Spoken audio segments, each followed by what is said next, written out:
The World as Will and Representation, a deep dive into Schopenhauer's philosophy. Arthur Schopenhauer, 1788 to 1860, a towering figure in 19th century philosophy, remains a compelling and often unsettling voice whose ideas continue to resonate across various disciplines. His magnum opus, The World as Will and Representation, first published in 1818, with a significant second volume added in 1844, lays out a comprehensive philosophical system that challenges prevailing rationalist and idealist viewpoints. At its core lies a radical understanding of reality as driven by a blind, irrational force he termed the will, a concept deeply intertwined with his famously pessimistic outlook. The World as Representation, Kant's Influence and Beyond.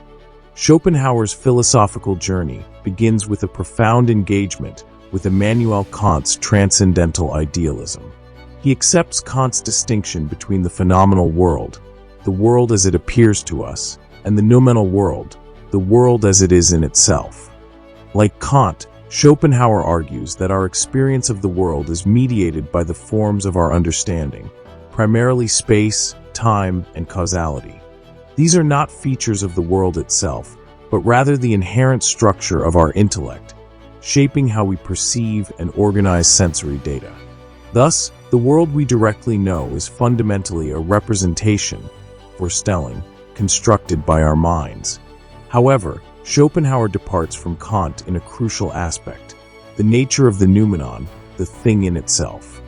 While Kant believed the noumenon to be unknowable, a limiting concept for our understanding, Schopenhauer boldly claims to have pierced the veil. He posits that the inner essence of all things, the driving force behind the phenomenal world, is the will. The primacy of the will, the blind, insatiable drive. For Schopenhauer, the will is not conscious, rational, or purposeful in any conventional sense. Instead, it is a blind, ceaseless striving, an inherent urge to exist and to assert itself. It is the underlying energy that manifests in everything from the simplest physical forces to the most complex biological organisms and human desires. This will is a singular, unified entity, yet it expresses itself in a multiplicity of individual phenomena, akin to waves on the surface of a deep ocean. This concept of the will is crucial to understanding Schopenhauer's entire system.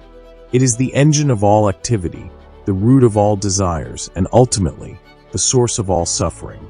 Because the will is inherently striving and never truly satisfied, life becomes a perpetual cycle of wanting, achieving fleeting moments of gratification, and then being driven by new desires. This endless pursuit inevitably leads to frustration, pain, and ultimately boredom. The world as objectification of the will. From inorganic matter to human action, the phenomenal world, in all its diverse forms, is understood by Schopenhauer as the objectification of the will at different grades of intensity. Inorganic matter, with its fundamental forces, represents the lowest grade, while plants and animals exhibit increasingly complex manifestations of the will in their instincts and drives. Human beings, with their capacity for intellect and conscious thought, represent the highest grade of the will's objectification. However, this intellect, which we often consider our greatest asset, is paradoxically seen by Schopenhauer as primarily a tool in the service of the will. Our reason and consciousness are employed to devise means to satisfy our desires, which are ultimately rooted in the same blind striving that animates all of existence. The inevitability of suffering, the core of Schopenhauer's pessimism. Schopenhauer's philosophy is famously pessimistic, and this pessimism stems directly from his understanding of the will. Because the fundamental nature of the will is ceaseless striving, satisfaction is always temporary and ultimately illusory. As soon as one desire is fulfilled, another arises, leading to a never-ending cycle of dissatisfaction. Even the absence of pain, which we might experience as pleasure, is merely a temporary cessation of the will's demands, not a positive state of lasting happiness.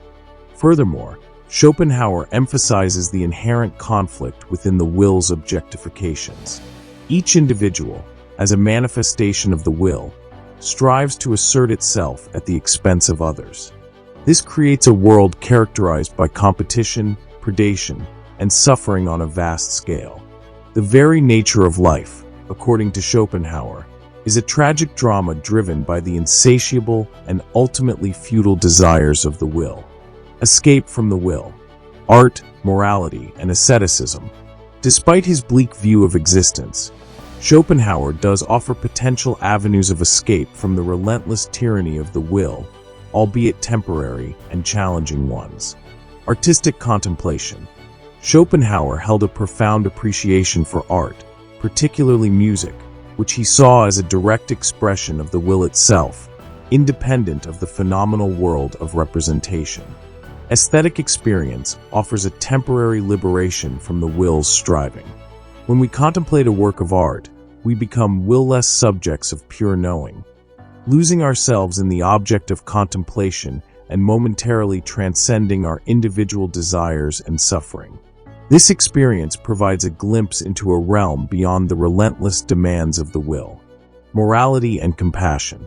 While acknowledging the egoistic nature inherent in the will's objectifications, Schopenhauer identifies compassion, Mitleid, as the fundamental basis of morality. Compassion arises from the intuitive recognition of the shared suffering of all beings, the understanding that the seemingly separate individuals are ultimately manifestations of the same underlying will. This realization can lead to actions motivated not by self-interest, but by a genuine concern for the well-being of others, offering a way to mitigate the conflict and suffering inherent in the world. Asceticism and the denial of the will. The most radical and complete form of liberation, according to Schopenhauer, lies in the denial of the will to live itself. This involves a profound shift in consciousness, a recognition of the fundamental suffering inherent in existence, and a deliberate turning away from all desires and worldly attachments. The ascetic, through self-denial and the suppression of their own will, seeks to extinguish the very source of suffering within themselves. This path, influenced by Eastern philosophies like Buddhism and Hinduism, represents the ultimate transcendence of the will and the phenomenal world. Influence and legacy. Despite initial neglect, Schopenhauer's philosophy gained significant traction in the latter half of the 19th century and beyond.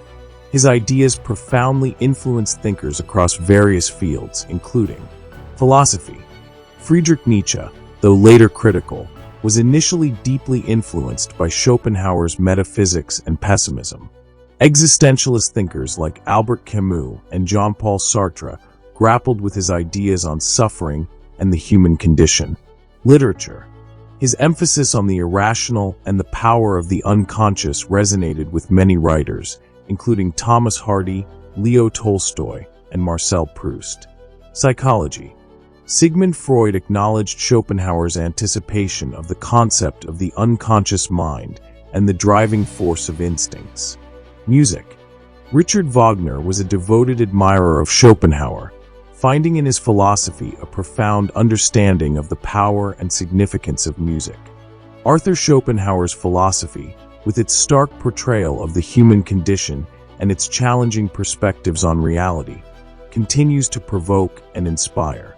His exploration of the will, the nature of suffering, and the potential for transcendence remains a vital contribution to philosophical discourse, offering a unique and enduring lens through which to understand ourselves and the world around us.